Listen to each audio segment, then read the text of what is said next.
government advocates gender equality in real estate opportunities. Central Bank of Nigeria records over $1.5 billion inflow.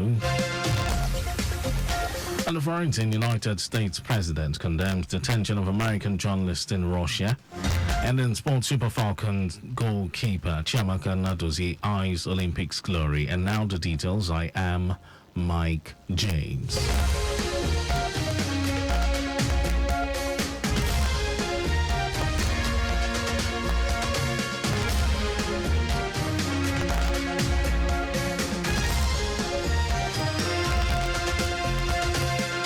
The special advisor to the Lagos State Governor on Housing, Barakat Odunuga Bakari, has made a case for gender equality and the promotion of women's inclusion in the real estate sector. While speaking at the Female Lawyers in Real Estate Practice Fairly Rep webinar, Odunuga Bakari emphasized the importance of collaboration among stakeholders to create an inclusive and equitable real estate ecosystem for all.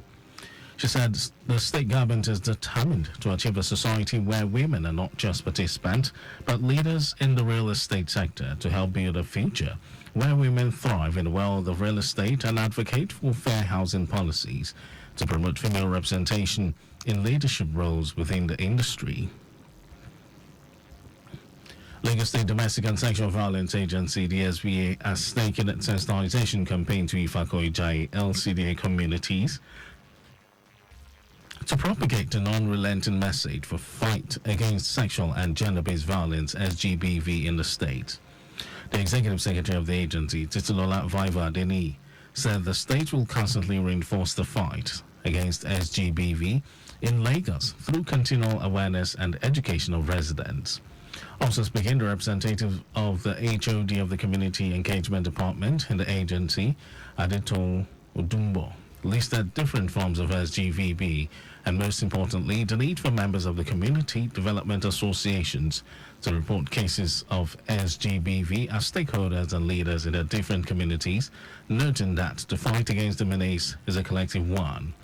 She stressed the need to report any SGBV grievances through the agency's toll-free line 08000 333 333 for prompt response and activation of the referral pathway.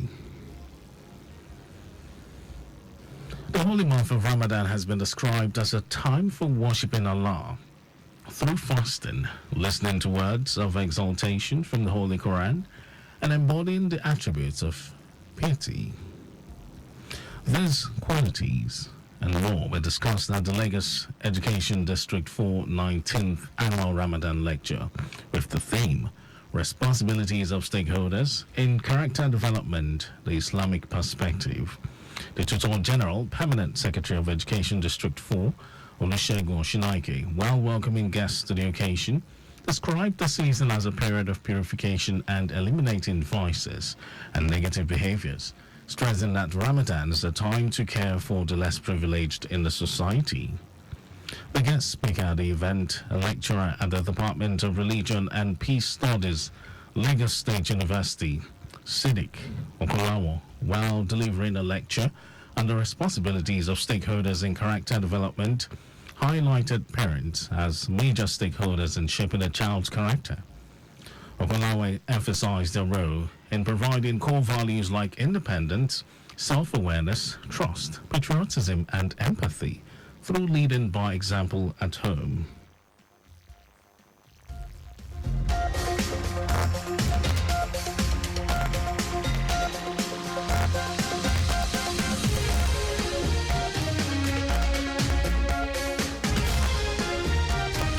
And now to the rest of the stories. The Central Bank of Nigeria, CBN, says over $1.5 billion came into the Nigerian economy over the past few days, indicating that its monetary policy efforts are effective. CBN's Acting Director of Corporate Communications Department, Sidi Ali, said this while addressing pressmen. According to Ali, the Naira has also continued to record gains in the autonomous foreign exchange market as it traded at 1,309 Naira per $1 on Friday against 1,611 Naira to $1 in the second week of March 2024. Ali said CBN is committed to ensuring the stability of the market and the appropriate pricing of the naira against other major currencies worldwide.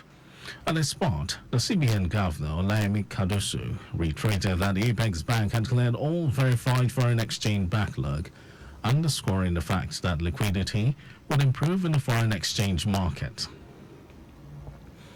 The Director General of the National Youth Service Corps, NYSC Brigadier General Yushau Hamid, has warned NYSC Corps members against talking to the press. The NYSC boss gave the warning during the swearing-in ceremony of 1,343 2024 Batch A Stream 1 Corps members deployed to Katsina State. Hamid also warned against drug abuse, late-night travel and promotion of fake news. He encouraged the Corps members to take advantage of the skill acquisition and entrepreneurship development to acquire entrepreneurship skills, saying these skills will be beneficial both during and after their service year.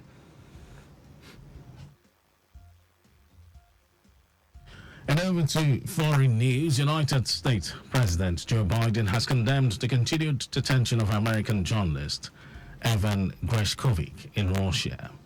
Wall Street Journal reporter Gershkovich was accused of spying, a charge the U.S. dismisses as fiction.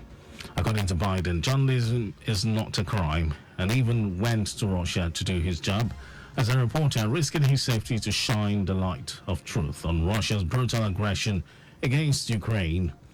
He said the U.S. condemns Russia's appalling attempt to use Americans as bargaining chips and promised that he would maintain hope for the reporter's freedom.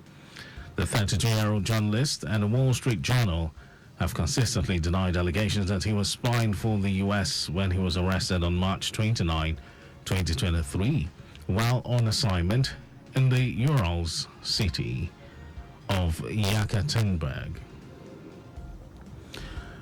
Over to sports news, Super Falcons goalkeeper Chiamaka Nnadozie is desperate to qualify for the Paris 2024 Olympic Games as Nigeria gears up for a crucial final qualifying game against South Africa. Both sides have forged an intense rivalry over the years and are seen as the toast of Africa, following successes on the continent, but the South Africans have won recent battles. Leading Nigeria to the round of 16 with the captain's armband, Nnadozie is eager to lead her side to the Olympics. The Nigerian goalkeeper was awarded the best women's goalkeeper in Africa at the CAF Awards in 2023. And now's our news at 12, but just before we go, do not drive beyond specified speed limit. You can follow us on like all our various social media platforms, X formerly Twitter, Traffic Radio 961, Instagram, Lagos Traffic Radio 961. Watch us live on Facebook, Lagos Traffic Radio 96.1 FM. On YouTube, subscribe and watch all our previous programs and news on our channel, Traffic Radio 961. And did you know that the Sanwo-Olu administration renovated 5 libraries, Ekpe, Badagry, Etiosa, Aluwodofi, and Ikorodu? You can always get details on the Lagos State Government website. To end the news, here are the highlights of the major stories. The special advisor to the Lagos State Governor on Housing, Barakat Odunuga Bakari, has made a case for gender equality and the promotion of women's inclusion in the real estate sector. The Central Bank of Nigeria, CBN, says over $1.5 billion came into the Nigerian economy over the past few days, indicating that its monetary policy efforts are effective. And we also told you that United States President Joe Biden has condemned the continued detention of American journalist Evan Gershkovich in Russia. Wall Street Journal reporter Gershkovich was accused of spying, a charge the U.S. dismisses as fiction. And in sports, Super Falcons goalkeeper Chiamaka Nnadozie is desperate to qualify for the Paris 2024 Olympic Games as Nigeria gears up for a crucial final qualifying game against South Africa. And for contacts with the newsroom, send a message to info@trafficradio961.ng. That ends the news broadcast compiled by Adiswa Ejoyika. Thank you for listening, Lagos. My name is Mike James. Beautiful afternoon.